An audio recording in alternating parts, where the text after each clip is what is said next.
and welcome everyone to MonsterVision, your source for all things Fresno Monsters. It's a sort of a postseason, off-season, quarantined, locked in our house edition of MonsterVision this time around. And you know this guy that we've got with us, Zack Turpin. Thank you so much for taking the time to join us today.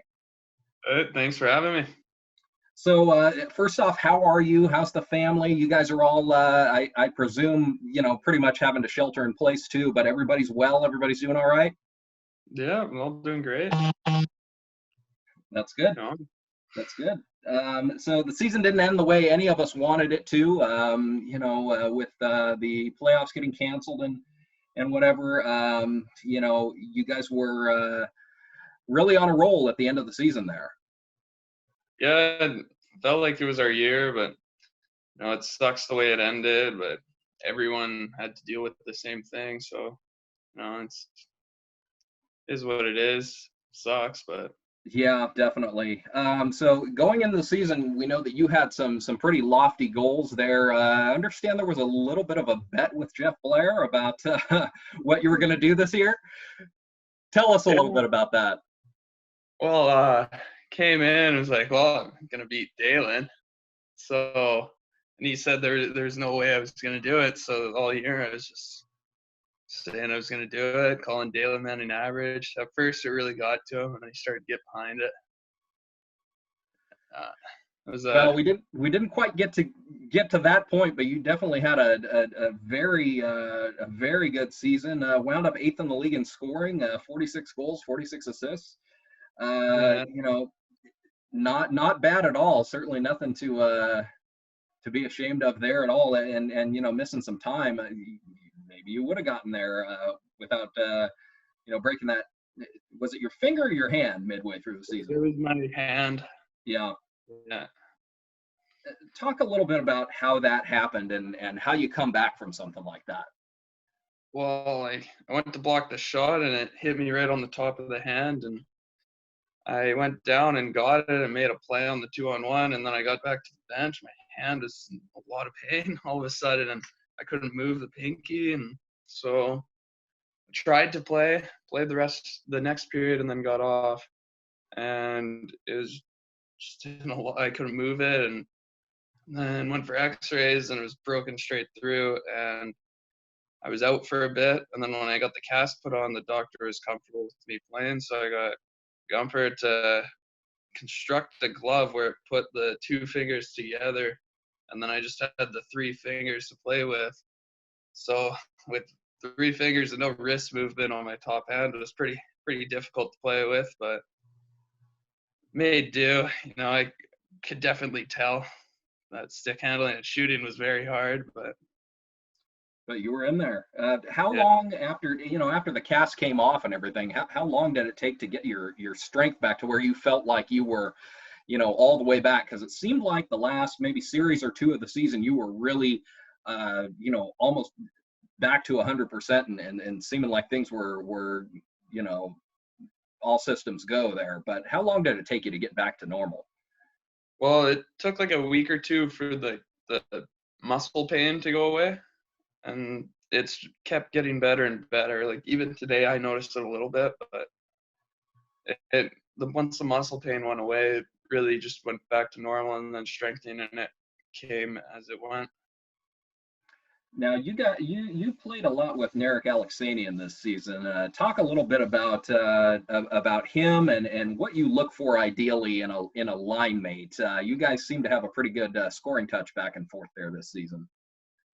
Well, he's a really hard worker. He goes into the corners and works really hard to win the battles. And then I just try and get open in the slot, and he'd always know where I was. And I'm a really good guy on and off the ice. Is it easier when you're playing with the same guy, as frequently as you did, or mixing it up? Does that make things difficult? I know there were some line changes here and there throughout the year, but it seemed like you 2 being together was sort of a default for Coach. Is it easier knowing where do you get a little bit of a synergy there, knowing where each other's at all times and things like that? Oh yeah, for sure. Like when when you mix up the lines, if you're the one guy moving into line with two other guys, you got to learn what they're doing. They're already knowing what each other are doing, and you just got to find your way in. But when you're with, let's say, like at least one guy all year, you're definitely learning about, and you always know what they're doing. And you just got to find a use for what the other guy is doing, what his strengths are, and how he's going to play out with you guys. Now, the team was lined up for the playoffs. You guys were on I think a 7-game winning streak when the season came to an end, and going into that first round against Ontario, obviously they were difficult. Why do you think they gave you guys a little bit harder time than some of the other teams in the division this year? And given that they finished in 4th place, it wasn't like they were neck and neck with you guys, but they were also the one team in the division that you guys finished under 500 against. What was it about them? Yeah, they were really good defensively, and they didn't have like too much scoring power, but they could score when they needed to when they got the chances, and got us defensively, and it frustrated us, and then we were rushing for it. But I think they would have ended up better if they weren't too good at the start of the season, and then like a couple weeks in, they started to get really good, and they just worked on their defense really well. And how do you guys think you would have done, in the playoffs? I mean, obviously, you if you get past Ontario, then you've got the winner of that San Diego and Las Vegas series. You did well against both those teams. Do you think you're making a name for yourselves at Thorn Cup and maybe even taking the round robin there, or how do you see that unfolding? Well, it can go one of two ways. Like our team, we could take it in the round robin, but playing against the teams El Paso and Ogden, they're really mentally tough, and it just would have come down willing to take it from them. Okay. What's next for you? Because we've gotten to see you grow a lot as a player here in Fresno. Where do you go next? What are your plans for the fall, and where do you take it from here?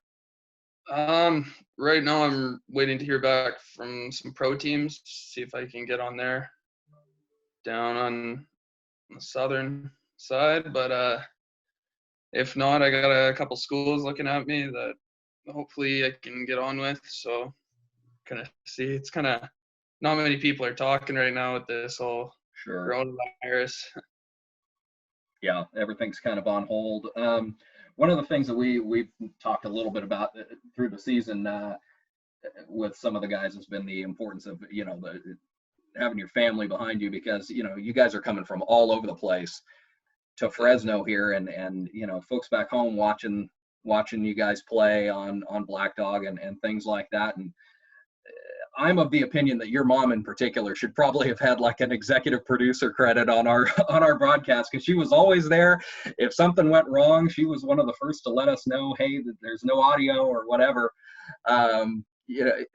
How does that feel, knowing that your family's watching you back home, and how does that help you guys get through not being home? Feels really good. I've been on my own playing away from home since I was 17, and they've always been there. Even like when I was playing at home, they'd be at every game and really helped me through.